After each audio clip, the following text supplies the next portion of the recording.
Bonsoir, bonsoir à tous. Bienvenue sur la page des femmes indignées TANAP. Nous sommes fidèles au rendez-vous que nous avons donné ce soir. Connectez-vous, bipez vos amis. Bienvenue sur la page des femmes indignées TANAP. Pendant que nous partageons le direct, nous allons écouter la musique du prince Eyango dans son tube Patou. Les femmes indignées TANAP n'ont aucun droit sur cette musique Patou de prince Eyango. Activez le partage, invitez vos amis.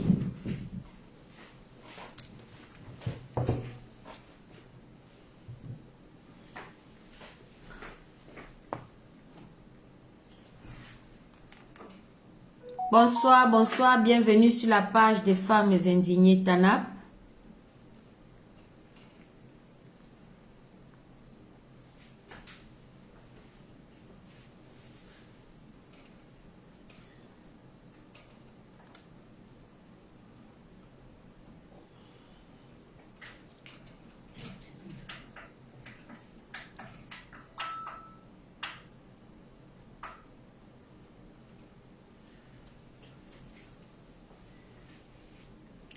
Bonsoir à tous, bipons nos amis, bienvenue sur la page des femmes indignées TANAP. Bonsoir à tous, bipons nos amis, bienvenue sur la page.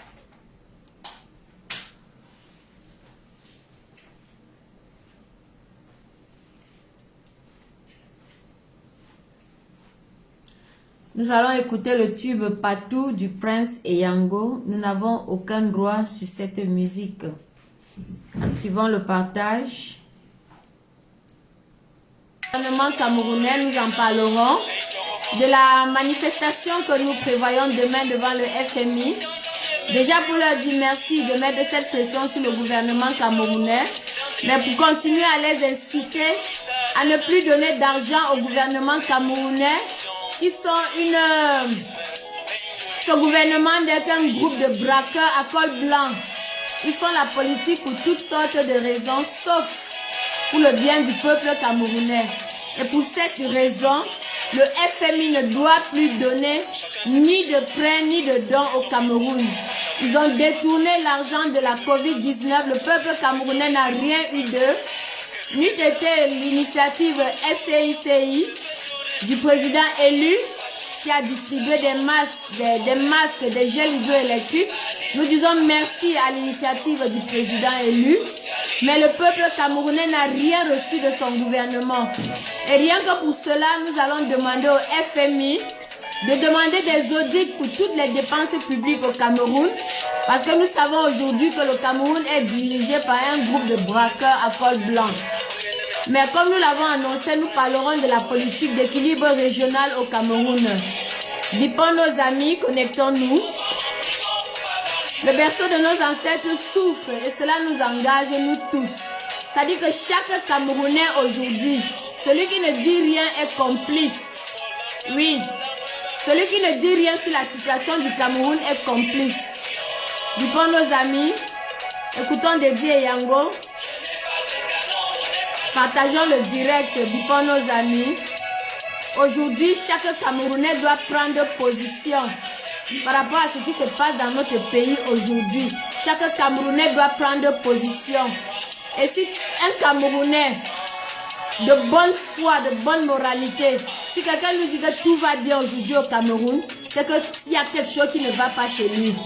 Parce que nous tous, nous savons que rien ne va plus. Paul Biya est porté disparu. Alors le Cameroun aujourd'hui, rien ne va plus dans notre pays. Partageons le direct pour nos amis.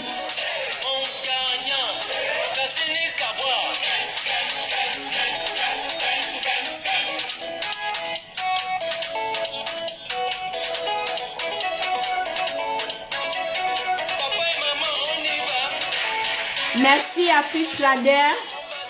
Merci, bonsoir Lit Amazon, bonsoir Fit Trader. Bipons nos amis, partageons le direct. Rien ne va plus au berceau de nos ancêtres à la date d'aujourd'hui.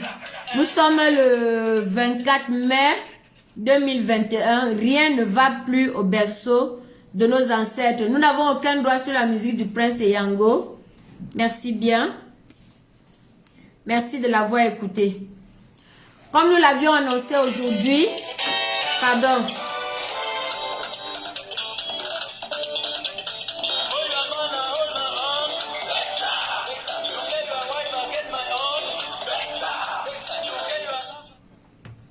Merci bien à tous ceux qui sont connectés. Merci à tout le monde. Comme nous l'avons annoncé, nous allons parler ce soir de la politique d'équilibre régional au Cameroun.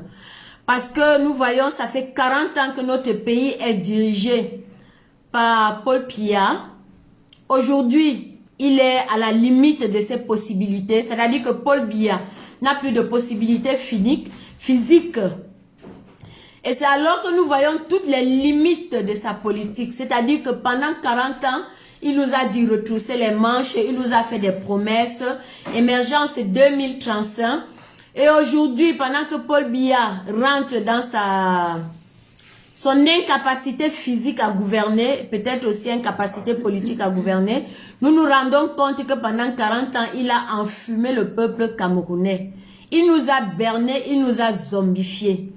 Alors ce soir, parmi les décisions que Paul Biya a prises pendant son gouvernement, nous avons décidé de parler ce soir de la politique d'équilibre régional. Nous avons vu en ligne un décret 82-400 du 7 septembre 1982 qui nous parle d'équilibre régional. Dans son article 60, ce décret dit la disposition sur les quotas des places réservées aux ressortissants de chaque province renvoie à la fixation à la compétence du Premier ministre qui lui donne le droit de distribuer les postes au Cameroun selon les quotas, selon les ressortissants des régions. C'est-à-dire qu'au Cameroun, quand il y a un budget, un projet national, on distribue les postes selon les postes disponibles, on les distribue selon les régions d'où viennent les personnes postulantes. Par exemple, à l'ENAM, quand il y a le concours de l'ENAM, on sait que chaque région a droit à tel nombre de personnes et on distribue selon les quotas. Aujourd'hui, nous avons remarqué par rapport à la dernière répartition du budget que cette politique était fausse. Fausse comme le gouvernement de Paul Biya, c'est-à-dire que fausse comme toute cette oligarchie qui a dirigé notre pays de ces 40 dernières années. C'est-à-dire que toute leur politique est fausse. La politique d'équilibre régional stipule quoi? Je vais vous lire l'article. L'équilibre régional fait partie des dispositions réglementaires lors des recrutements des agents dans les concours administratifs. C'est un aspect de la politique des équilibres régionaux. L'article 60 alinéa 1 du décret numéro 2696 PM du 13 novembre 2000. Ça dit que c'est une révision du décret qui avait pris. C'est une révision du décret numéro 82-407 du 7 novembre 1982. La révision 2000 de ce même décret dit, le 13 septembre 2000, fixe le régime des concours administratifs dispose pertinemment à cet effet qu'un arrêté du Premier ministre fixe les quotas de places réservées lors des concours administratifs aux candidats de chaque région. Pendant que l'alinéa 2 du même article précise que c'est considéré comme région d'origine d'un candidat la région d'origine de son père ou de sa mère. La politique d'équilibre régional au Cameroun fixe les quotas, que ce soit dans l'administration publique, que ce soit dans les sociétés parapubliques, que ce soit dans l'admission aux grandes écoles. La politique d'équilibre régional au Cameroun, tout en s'inscrivant dans la prescription multiculturaliste, constitue un ensemble de règles communes qui régissent la coexistence et l'intégration des différentes communautés ethniques dans la structure politique camerounaise. C'est-à-dire que dans la politique d'équilibre régional, on repartit équitablement le gâteau national, si on peut l'appeler ainsi, pour qu'aucune région ne se sente lésée dans la politique du gouvernement. Mais nous avons remarqué ces derniers temps, surtout avec le dernier budget 2021 de ce gouvernement, qu'on parle de politique d'équilibre régional, mais nous voyons clairement que cette politique, elle n'est pas mise en application. Il n'y a aucun contrôle qui la régit et que même c'est une politique fausse. Parce que quand nous voyons les entrées à l'ENAM, c'est une politique qui promeut la médiocrité. Je vais vous expliquer.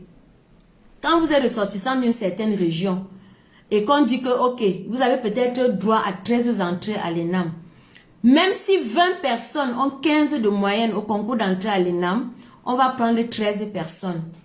Et que même la 14e personne, même si elle a 15 de moyenne, on ne la prend pas. Parce que dans l'équilibre régional, votre quota est atteint. On va aller ailleurs, chercher d'autres personnes qui ont les 10, 11, 12. C'est là où nous avons dit que cette politique promeut la médiocrité au berceau de nos ancêtres. Parce que c'est une politique qui limite les compétences de certaines régions, tout simplement parce qu'ils veulent équilibrer. Ils veulent qu'il y ait un certain nombre de personnes de chaque région. Et nous voyons même qu'eux-mêmes ne respectent pas cette politique, vu le dernier budget 2021. Nous allons vous montrer. Au Cameroun, le recrutement aux fonctions publiques de l'administration publique est fait selon la politique des quotas. À ce sujet, il existe des mesures réglementaires élaborées par le gouvernement. Ces mesures consacrent cette politique de redistribution des places réservées aux ressortissants des différentes régions admis au concours administratif. Ce qui permet de comprendre que les concours ouvrant aux fonctions de l'administration publique sont des concours régionaux et non nationaux.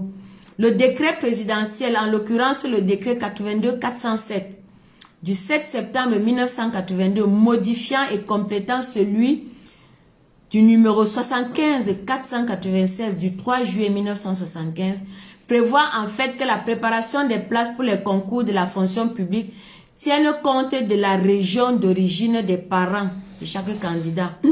On croirait à première vue qu'il ne s'agit dans ce texte que d'une simple répartition des places selon un critère purement territorial et géographique. Car ni la notion de région ni celle de groupe ethnique n'apparaissent nulle part dans le décret. Mais à vrai dire, il ne s'agit là de rien d'autre qu'une politique de redistribution ethnique élaborée par l'autorité politique pour la satisfaction de la demande à l'accès des différents groupes ethniques qui composent la société camerounaise. À preuve, les circonscriptions administratives du Cameroun sont délimitées selon les frontières ethniques plus ou moins précises. La préférence à la province, pour reprendre celui qui a écrit le texte, revient en fait à une référence à l'appartenance ethnique du candidat. Cette disposition est renforcée dans la précision de la province d'origine d'un candidat.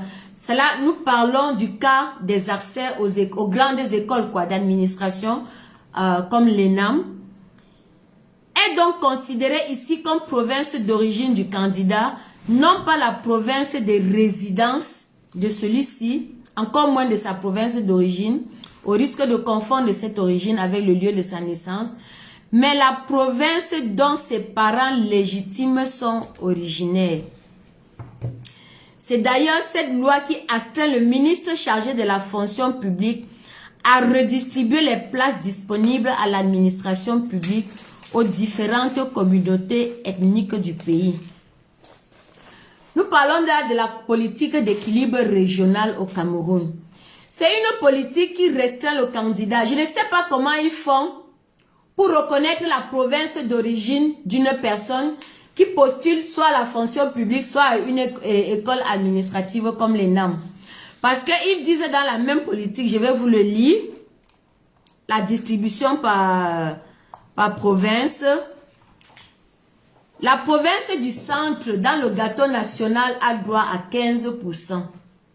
La province du sud a droit à 4% du gâteau national, c'est-à-dire que tout ce qui est public, on doit y mettre des ressortissants du centre à 15% du nombre de personnes requises. La province du sud à 4% du nombre de personnes requises. La province de l'Adamawa 5%. La province de l'extrême nord 18%. La province du nord 7%. La province de l'est 4%. La province du littoral 12%.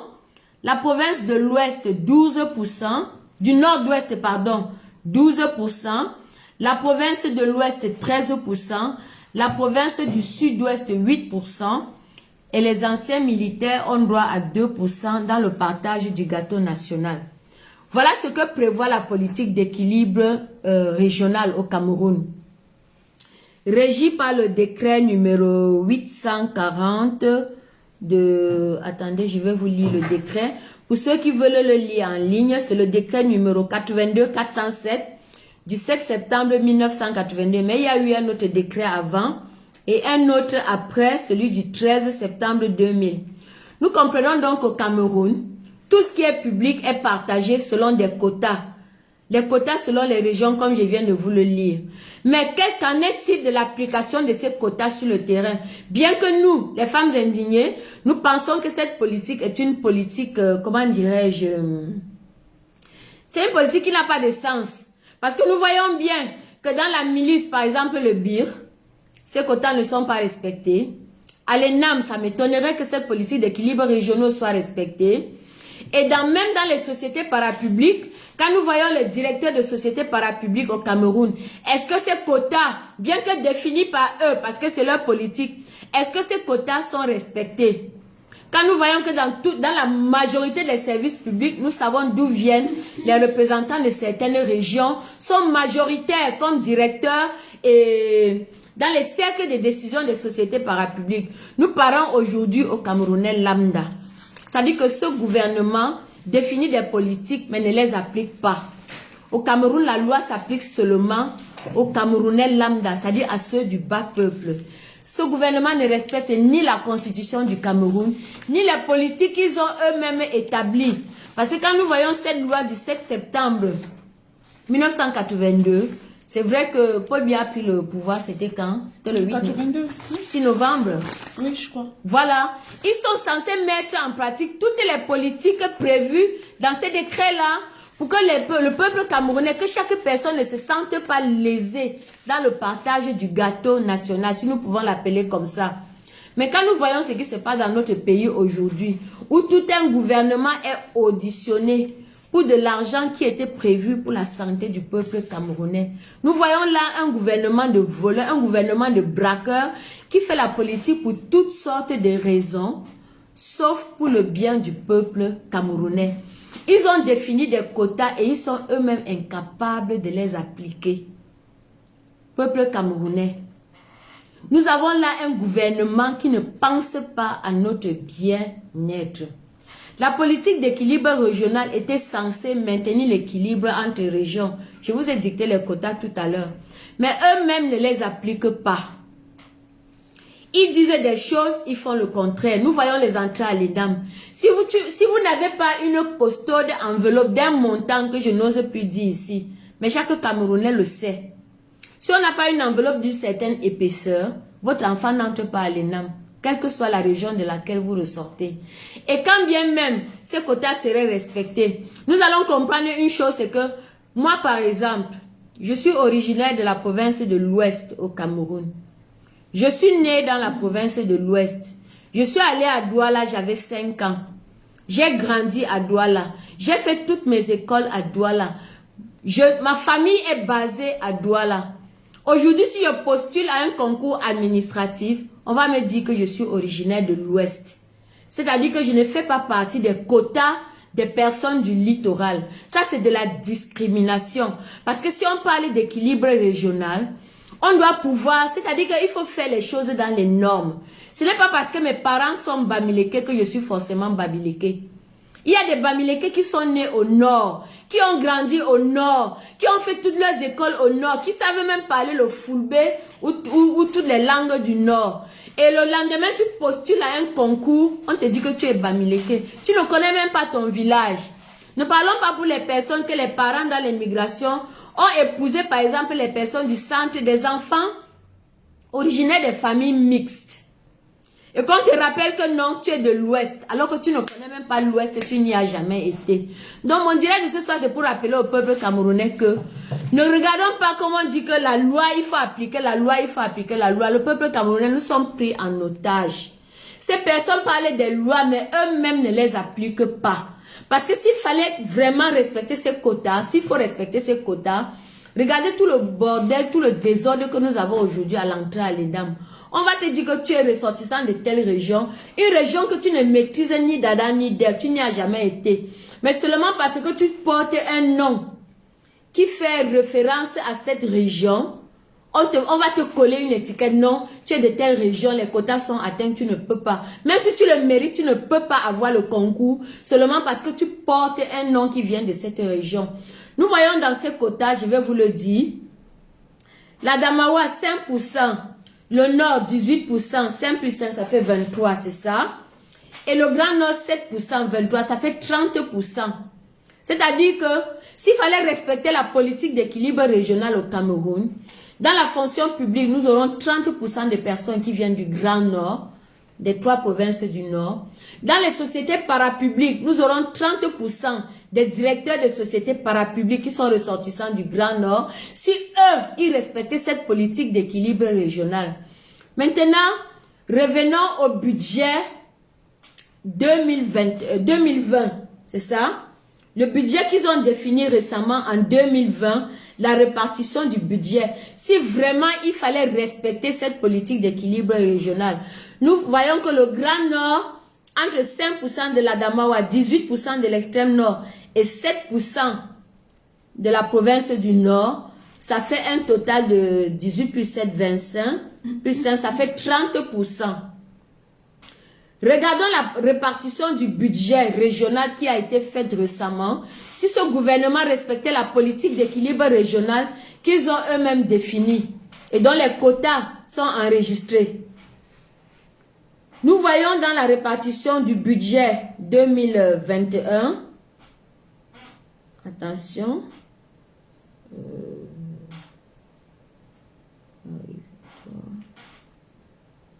la répartition du budget 2021 va nous montrer clairement que ce gouvernement, malgré les politiques qu'ils ont définies, ils ne respectent pas eux-mêmes les quotas qu'ils ont définis. Parce que nous avons vu dans le budget 2021, la province du centre qui s'est taillée à lui seul 335, je ne sais pas si c'est millions dans le budget de l'État.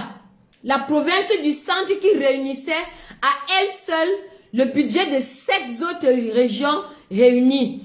Alors que dans la politique d'équilibre régional, la province du centre devrait avoir droit à 15% du budget régional. C'est-à-dire que si eux, ils respectent la politique d'équilibre régional dans la répartition du budget, nous allons regarder. Voici la répartition du budget d'investissement public du Cameroun 2021. Province du centre, 336 milliards de francs CFA. Province du sud, 195 milliards de francs CFA. Extrême nord, 86 milliards de francs CFA. Littoral, 63 milliards de francs CFA. Nord-ouest, 48 milliards de francs CFA. Nord, 46 milliards de francs CFA. Adamawa, 45 milliards de francs CFA. Ouest, 44 milliards de francs CFA. Est, 40 milliards. Sud-ouest, 37 milliards. Un petit calcul permet de se rendre compte que la région du centre a un budget d'investissement public supérieur à celui des 7 régions de l'Adamawa, du nord, de l'est, de l'ouest, du nord-ouest, du sud-ouest et du littoral. Parlons de la politique d'équilibre régional de ce gouvernement. C'est-à-dire que la sortie des femmes indignées ici ce soir, c'est pour montrer au peuple camerounais que ce gouvernement, ces personnes qui nous gouvernent, ce sont des mafieux. Ce sont des bandits à col blanc. Ces personnes, ils font la politique pour toutes sortes de raisons, sauf le bien-être du peuple camerounais. Le bien-être du peuple camerounais ne fait pas partie de l'agenda de ces personnes. Parce que la politique d'équilibre régional, c'est un décret qui a été énoncé et qui devait être mis en application. Mais eux, ils font ce qu'ils veulent. La province du centre a droit à 15%. C'est-à-dire que s'il fallait appliquer la politique d'équilibre régional dans la répartition du budget, ils auraient droit à 15% du budget d'investissement. Mais eux seuls, ils se taillent la part correspondant à la part de cette région. C'est-à-dire que la province de l'Ouest, on n'en parle pas. Les provinces du Nord, pardon. Les provinces du Nord, selon les quotas, devrait avoir 30% du budget national au Cameroun. Mais tel n'est pas le cas.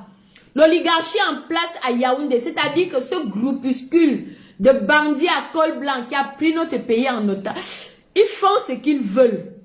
Ils font ce qu'ils veulent. Ils prennent les décisions qui les arrangent. On a l'impression que nous avons affaire à un groupe de bandits qui se regardent en chien de faïence. C'est-à-dire que tout le monde vole. Je sais que l'autre vole. Le ministre de l'administration territoriale sait que le premier ministre vole. C'est que Ngongo vole. C'est que tout le monde vole. Mais ils se regardent en chien de faïence. Ils se neutralisent entre eux. Ils ne peuvent rien faire les uns contre les autres parce que chacun connaît ce que l'autre fait. Ils ne peuvent rien faire. Mais nous, peuple camerounais, nous devons prendre conscience que ce gouvernement n'est pas là pour notre bien-être. Ils ne veulent pas notre bien. Ils ne sont pas là pour le bien du peuple camerounais. Ils sont là, ils se servent du Cameroun. Ils volent tout ce qui passe. C'est-à-dire que tout ce qui est franc symbolique, ils volent. Ils le détournent pour remplir leur compte privé. Ils vont parler de respecter la loi, mais eux, ils ne l'appliquent jamais. Nous avons expliqué dans notre dernier direct que ces personnes n'appliquent pas la Constitution.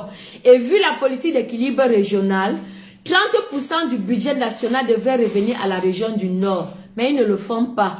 Donc vraiment, prenons conscience au peuple camerounais qu'aujourd'hui, notre pays navigue à vue. Le bateau Cameroun n'a plus de capitaine. Rien, ça dit que tout ce qui se fait au Cameroun aujourd'hui est illogique. Tout ce qui se fait au Cameroun aujourd'hui est illogique. On ne comprend pas les décisions qu'ils prennent, les décrets qui se signent au Cameroun. Vraiment, il est urgent que le peuple camerounais se réveille. Il est urgent que nous prenions notre destin en main. Il est urgent que les parents prennent en main l'avenir de leurs enfants. Ce qui se passe à Yaoundé aujourd'hui, ils sont en train d'enfoncer notre pays, ils sont en train de piller notre pays, ils sont en train d'engager notre pays dans une voie d'où nous aurons du mal à nous en sortir. Pour cela, nous interpellons le peuple camerounais aujourd'hui de grâce. De grâce, peuple camerounais, réveillons-nous. De grâce, sortons de la léthargie dans laquelle nous sommes enfoncés et prenons en main notre destinée. L'oligarchie en place à Yaoundé ne se bat pas pour le peuple camerounais. Il n'y a qu'à voir comment ils surfacturent les projets. Il n'y a qu'à voir, c'est-à-dire que le Cameroun marche sur la tête aujourd'hui. J'aimerais demander où est Paul Biya, mais la question ne se pose plus. Il est porté disparu. Ça, la question ne se pose plus. Tout Camerounais, ça dit que tout Camerounais jouissant de son bon sens comprendrait que le Cameroun n'est plus gouverné aujourd'hui. Quelle que soit notre constitution, quels que soient les décrets qui ont été faits, il faudrait que nous comprenions que tout cela n'engage pas la destinée du peuple camerounais. Parce que l'oligarchie en place à Yaoundé aujourd'hui, ce n'est qu'un groupuscule de voleurs. Ce n'est qu'un groupuscule de bandits à col blanc qui a pris notre pays en otage. Et pour cela, nous avons l'obligation, celui qui ne dit rien est complice. Le Camerounais qui ne réagit pas aujourd'hui face à ce qui se passe dans notre pays est complice. Et nous ne pouvons pas être complices de cette oligarchie parce que nous avons mis des enfants. Nous avons fait un tour de partage. Des enfants. Partageons le direct. Il faut que le peuple camerounais comprenne que le bateau Cameroun aujourd'hui navigue à vue. Bonsoir. Le bateau Cameroun n'a plus de capitaine aujourd'hui. Je vais vous présenter là la fuite Marie-Victoire qui est arrivée de Bordeaux. Bonsoir, faites un tour de partage. Nous allons parler de la manifestation de demain devant la Banque mondiale et le Fonds monétaire international. Faites un petit tour de partage et sortez de vos maisons demain. C'est bien d'être sur les réseaux sociaux, de parler. Mais nous avons organisé une manifestation pour demander une transparence dans les dépenses publiques.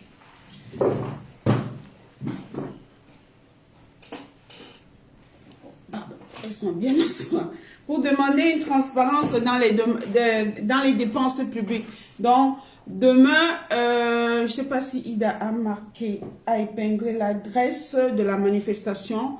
Retrouvez-nous à Paris. Elle a épinglé. Devant le Fonds monétaire international et la Banque mondiale au 66 avenue d'Iéna.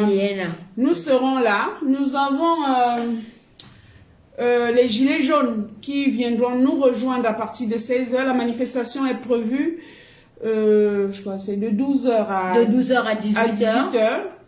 Et il y a des gilets jaunes qui viendront nous rejoindre à 16 h. Sortez de vos maisons. Il est urgent. Il est urgent que ce gouvernement nous rende des comptes.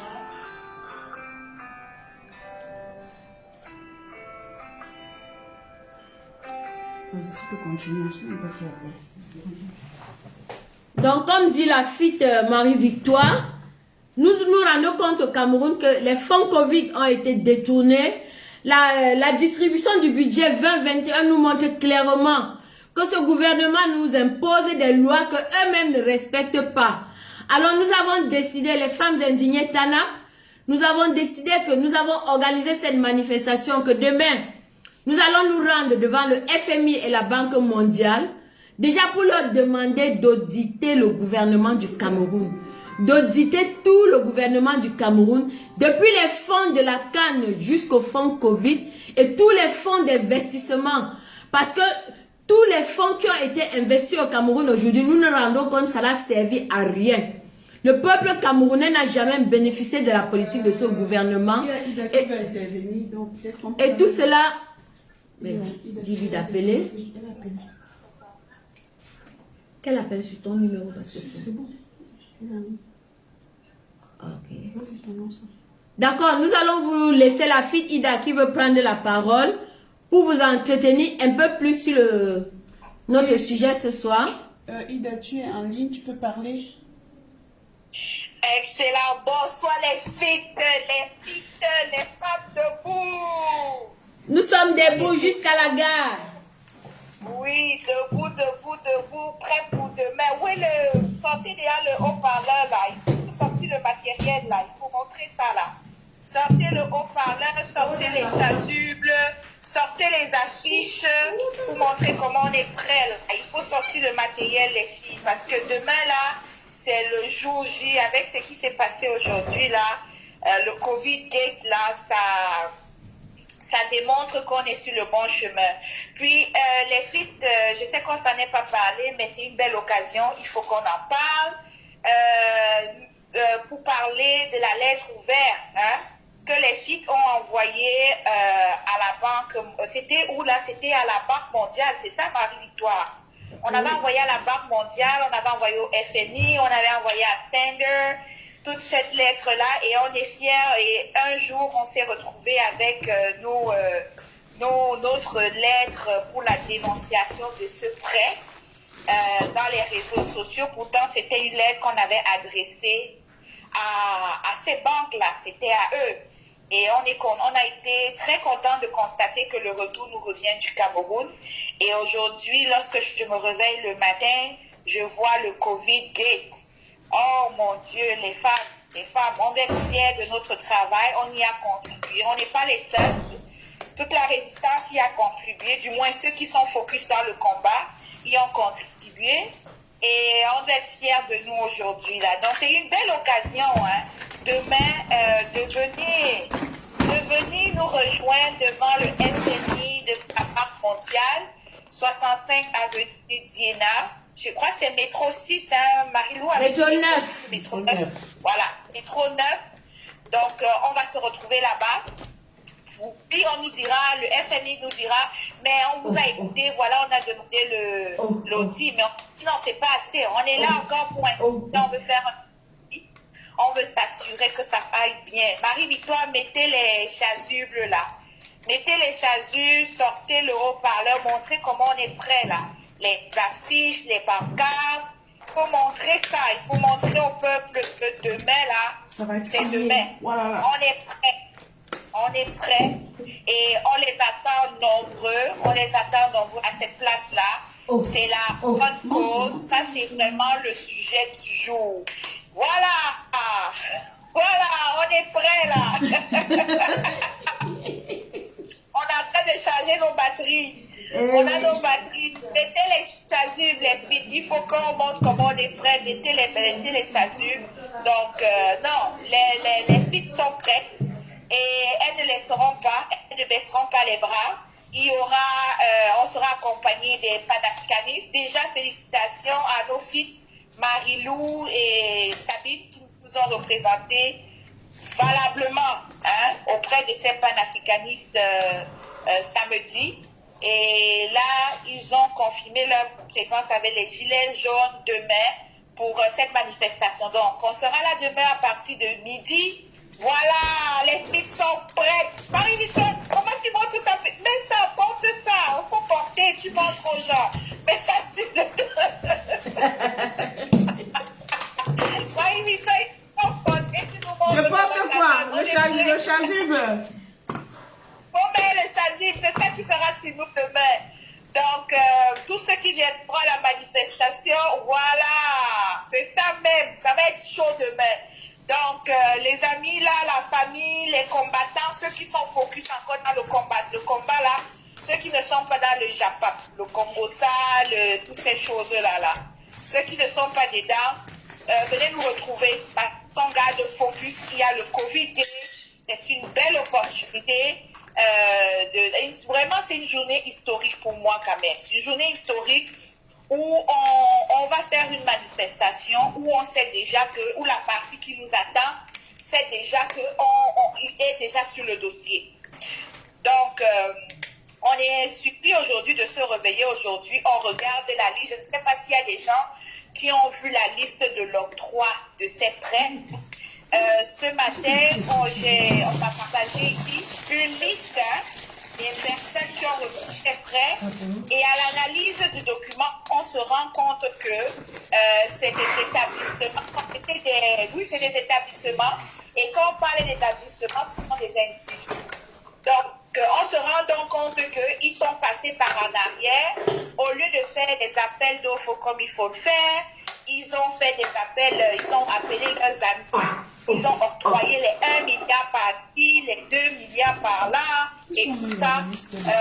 Non, vraiment, c'est à lire ça. Et puis même dessus quoi, on met établissement et SAL. Donc, c'est-à-dire qu'on te mélange, c'est ça, on te mélange l'individu à la société anonyme. Mon Dieu, quel but ça? Ça, c'est dit que on est dans un pays où chacun, ils vont payer et puis ils se lèvent le matin, ils nous partagent une espèce de nomination. D'ailleurs, j'ai même partagé ça sur ma page, demandant si c'était fake news.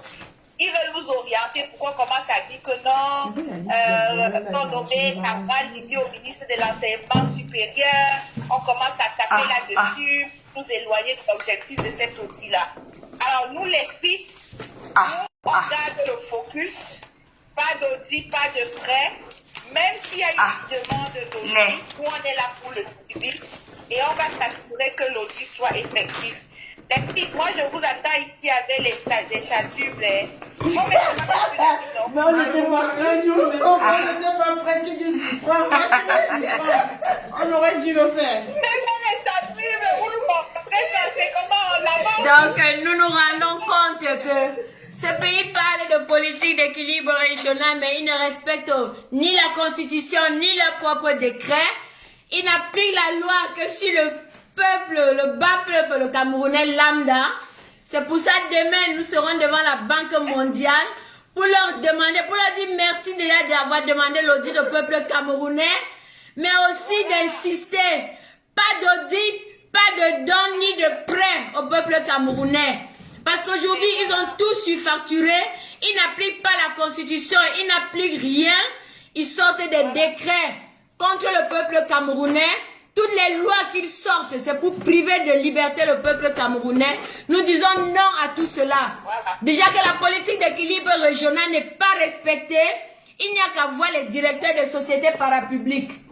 Nous verrons, c'est-à-dire que chaque Camerounais, en tenant compte des noms des personnes, puisqu'on tient compte de cela aujourd'hui, pour savoir de quelle région tu es originaire, il n'y a qu'à regarder les directeurs de sociétés publiques, le nombre de ministres audités.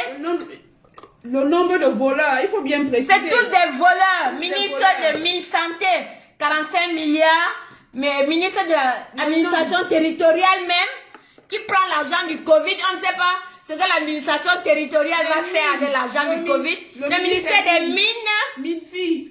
Ça dit que le Cameroun marche sur la tête. Nous ne savons plus ce qui se passe dans notre pays aujourd'hui. Alors demain, devant le FMI, nous allons dire pas d'audit, pas de dons, même plus de dons au peuple camerounais. Il faut affamer ce gouvernement. Il faut les affamer pour les obliger à partir. Puisqu'ils sont là pour voler, s'il n'y a plus rien à voler, ils seront obligés de partir. Donc nous invitons tout le peuple de la résistance demain devant le FMI pour crier avec nous l'indignation de tout le peuple camerounais. Je vais éteindre ce haut-parleur parce que c'est trop fort quand même. Mais là, Sabine, pendant que tu étais ton haut-parleur, je voudrais aussi ajouter, il ne faut pas rater l'occasion de démontrer au FMI là qu'ils ont notre soutien. Allô? Oui, alors, oui, nous t'écoutons. Oui, il faut leur démontrer qu'ils ont notre soutien dans cette demande extra qu'ils demandent pour cet audit-là.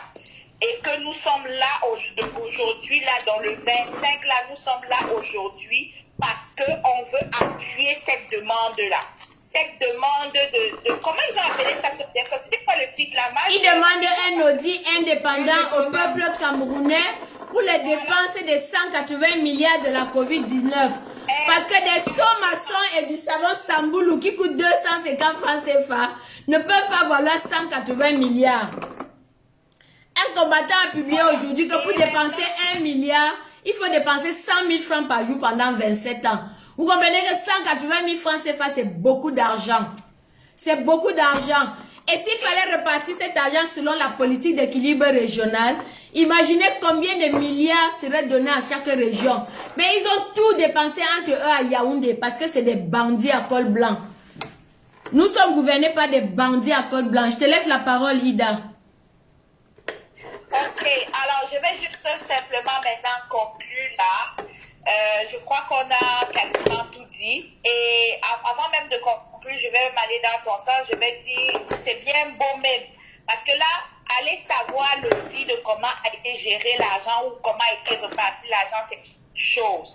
Mais maintenant, après, il faut t'assurer que comment cet argent-là s'est déployé.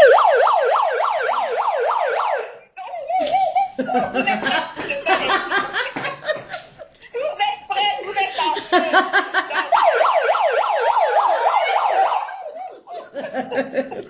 Donc, alors j'étais donc en train de dire les filles que maintenant comment cet argent s'est déployé, on ne sait pas. Est-ce que les autres reculés ont eu les masques? Est-ce qu'ils ont eu, il a dit quoi? C'était les gels hydroalcooliques. Le peuple camerounais n'a rien eu. Ça dit qu'il fallait repartir les 180 milliards selon la politique d'équilibre régional. Donc 30% devait aller au nord. Le nord n'a rien eu. 15% de cet argent devait aller au centre. Bon, tout est resté au centre parce que ce sont les ministres qui se sont repartis tout l'argent entre eux dans les ministères. On n'a rien eu. Et pour cela, nous allons demander demain au FMI d'exiger des audits indépendants. Comme le président élu l'a fait, que ce soit des cabinets indépendants, parce que ce gouvernement, c'est des braqueurs, c'est des bandits, ils vont tout faire, sortir des rapports faux, parce que c'est ce qu'ils ont fait pendant 40 ans, ils ne vont rien faire de bon. L'argent a été détourné, c'est ça qui est vérité. Voilà. D'accord, les filles, bon, laissez-moi donner mon mot de fin, je vous laisse continuer votre merveilleux direct.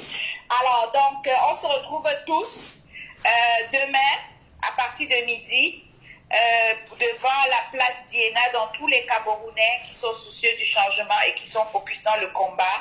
On va tous se retrouver là. Vous avez vu, les filles sont préparées. On a nos chasubles, on a nos haut-parleurs, donc on est toutes prêtes. Alors, peuple camerounais, peuple de la diaspora, peuple de la résistance, demain c'est le jour J et bravo à nous les filles pour tout le travail qu'on fait. Alors sur ce, moi je suis en arrière avec les commentaires, je vous suis avec les commentaires. Bonne soirée les filles et continuons le bon travail qu'on fait. Bye bye. Bye bye. Merci bien à la fille Ida depuis le Canada. Donc comme nous disons ce soir, nous ne sommes pas venus ce soir donner des enseignements au peuple camerounais. Parce qu'il n'y a plus rien à cacher au Cameroun aujourd'hui. Tous les Camerounais savent qu'il y a vacances du pouvoir à la tête de notre pays. Tous les Camerounais savent que le gouvernement qui est là aujourd'hui, c'est un gang de bandits. C'est un gang de braqueurs avec à leur tête Ngongo. C'est un gang de braqueurs qui ont pris l'argent du Covid. Ils ont distribué des sommations qui coûtent 1500 francs CFA au peuple camerounais. Avec des morceaux de savon Samboulou qui coûtent 250 francs CFA. Pour cela, ils ont détourné 180 millions. Et pour ce détournement, milliards, excusez-moi. Pour cela, aujourd'hui, tout un gouvernement est auditionné. C'est-à-dire que nous avons la preuve aujourd'hui que c'est un groupe de bandits qui a pris notre pays en otage. Le gouvernement qui siège à Yaoundé aujourd'hui, c'est un groupe de bandits à col blanc. C'est des bandits, ils ne savent plus quoi faire. Dès que l'argent passe, ils détournent. Dès que l'argent passe, ils détournent. Ils ne sont pas là pour le peuple camerounais, ils sont là pour voler. C'est pour cela, nous disons merci au FMI de leur avoir demandé l'audit. Parce que si ce n'était pas ça, et nous disons aussi merci au président élu de nous avoir fait connaître que l'audit, il faut rendre compte au peuple. C'est-à-dire que quand une œuvre est pour la société, à la fin de l'action en question, il faut rendre compte de la gestion en question.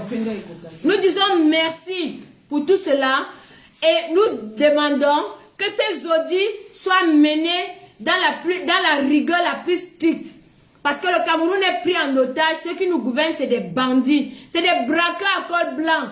Même le ministre des Mines a eu sa part d'argent dans les 180 milliards de la Covid. On se demande bien qu'est-ce que le ministre des Mines peut faire pour un peuple qui subit une pandémie. Qu'est-ce que le ministre des Mines vient y faire pour qu'on lui donne sa part d'argent. Mais en fait, ce gouvernement s'est partagé les 180 milliards au détriment du peuple camerounais. Même le riz de Oka a été détourné. Alors demain, nous serons tous devant le FMI pour leur dire merci d'avoir réclamé cet audit au gouvernement du Cameroun. Parce que c'est des bandits. Nous crions depuis longtemps que nous sommes pris en otage par des bandits. Nous allons aller demain leur dire, il reste encore un 45 milliards. Le FMI ne doit pas leur donner ça. Parce qu'ils vont encore le détourner.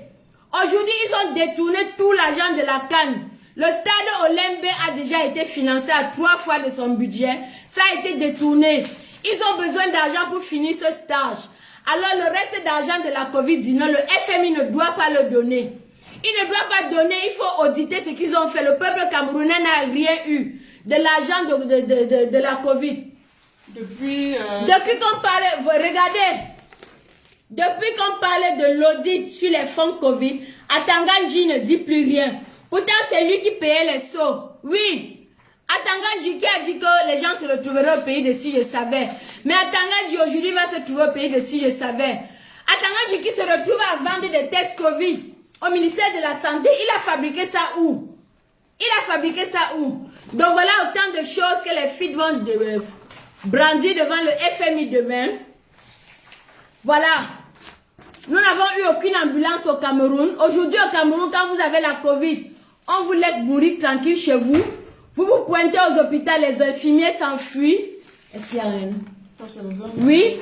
Donc pour tout cela, nous vous demandons aux femmes camerounaises de venir tous demain devant le FMI et la Banque mondiale pour leur demander de mettre la pression sur le gouvernement camerounais.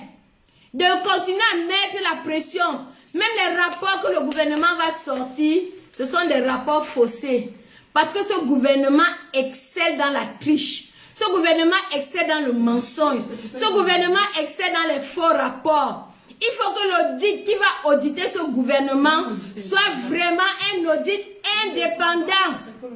Totalement indépendant du Cameroun. Parce que le gouvernement camerounais, la seule chose qu'ils savent faire, c'est de corrompre. Ils distribuent des valises pour corrompre. Que le FMI mette pression sur ce gouvernement pour que le monde entier voie à quel point le peuple camerounais est pris en otage aujourd'hui. Nous vous donnons rendez-vous demain devant le FMI et la Banque mondiale pour crier le désarroi du peuple camerounais à la face de la communauté internationale. Nous voulons crier les souffrances du peuple camerounais à la face de la communauté internationale. Ils ont dit politique d'équilibre régional, mais tout ce que ce gouvernement fait a un seul dénominateur commun, c'est le mensonge, c'est le détournement. S'il faut qualifier le gouvernement du Cameroun, c'est mensonge et détournement, c'est tout. Paul Biya a mis notre pays en faillite. Aujourd'hui, le bateau Cameroun navigue à vue. Sur tous les plans, ils ont violé notre constitution et nous devons mettre fin à tout cela. C'est le combat de notre génération et nous devons le mener à son terme, ce combat. Rendez-vous demain devant le FMI et mettons la pression pour qu'il continue de demander des audits au gouvernement du Cameroun. Pour que pour une fois que ce gouvernement comprenne que le peuple camerounais en a marre et que nous ne demandons qu'une seule chose, c'est qu'il libère, c'est qu'il dégage. Que Dion Ngouite et son gouvernement dégagent, que Gongo dégage de la présidence du Cameroun. Cette gouvernance par décret, par les hautes instructions des chefs d'État, nous n'en voulons plus. Qu'il dégage et qu'il laisse les Camerounais prendre leur destin en main. Le président élu est prêt pour mener le Cameroun vers la réussite. Alors on en a marre. Kongongo, Atanganji, Dion Ngouite, dégagez. Le peuple camerounais ne veut plus de vous. On en a marre. Rendez-vous demain devant le FMI pour crier notre indignation devant toute la communauté internationale. Merci. C'était le coup de gueule des femmes indignées Tanab ce soir. La fille de Marie-Victoire a sûrement quelque chose à vous dire. Non, on va clôturer par la musique de Richard Bonnat.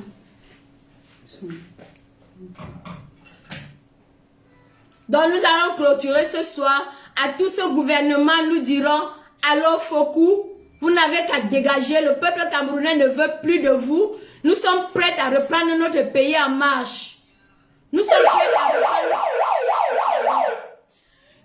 prêts à nous sacrifier encore pour remettre notre pays sur les lignes. Pardon? L'initiative SCSI a montré que le peuple camerounais est solidaire. Le peuple camerounais est prêt dans la solidarité à se reprendre en main pour se relever de 40 ans de dictature, de 40 ans de faillite. Nous disons out au gouvernement de Paul Biya. Nous disons out en Gongo. Dion Ngouite, Atanganji, sortez, dégagez, libérez le Cameroun. Laissez les Camerounais reconstruire notre pays. À vous tous, à tout ce gouvernement, nous disons allô Fokou, vos auditions ne font que commencer. Nous allons demander au FMI de vous mettre encore plus de pression. Allô Fokou, à tout le gouvernement de Paul Biya. Merci, c'était le coup de gueule des femmes indignées ce soir. À demain devant le FMI. Je vous donne rendez-vous vendredi prochain à 22 h pour un nouveau coup de gueule des femmes indignées Tanab. Merci. Envoie-lui des corps. Combien équipé, combien d'hôpitaux? Bonne soirée. Vendez vos produits sur Facebook et Instagram lorsque vous démarrez votre boutique en ligne avec Shopify, la plateforme e-commerce choisie par plus d'1 million d'entreprises.